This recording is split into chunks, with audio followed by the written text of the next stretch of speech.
শীতল বরফে আচ্ছাদিত গ্রিনল্যান্ডকে ঘিরে যুক্তরাষ্ট্রের আগ্রহ যখন আন্তর্জাতিক রাজনীতিতে নতুন বিতর্কের জন্ম দিয়েছে, ঠিক তখনই বিষয়টি নিয়ে মুখ খুলেছেন রাশিয়ার প্রেসিডেন্ট ভ্লাদিমির পুতিন। ট্রাম্পের গ্রিনল্যান্ড কেনার আগ্রহের প্রেক্ষাপটে তিনি ইতিহাসের পাতায় ফিরে টেনেছেন আলাস্কার উদাহরণ।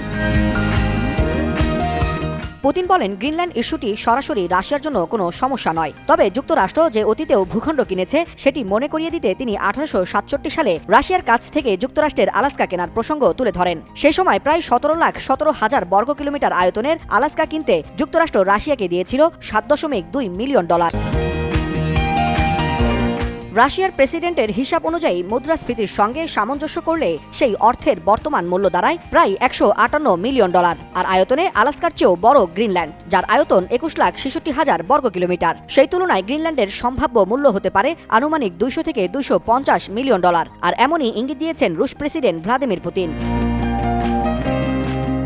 গ্রিনল্যান্ড কেনার প্রসঙ্গ নতুন নয়। 1946 সালে তৎকালীন মার্কিন প্রেসিডেন্ট হ্যারি ট্রুম্যান $100 মিলিয়ন স্বর্ণের বিনিময়ে দ্বীপটি কেনার প্রস্তাব দিয়েছিলেন। তবে দ্বিতীয় বিশ্বযুদ্ধের পর ডিকলোনাইজেশনের যুগে সেই প্রস্তাব নাকচ হয়ে যায়।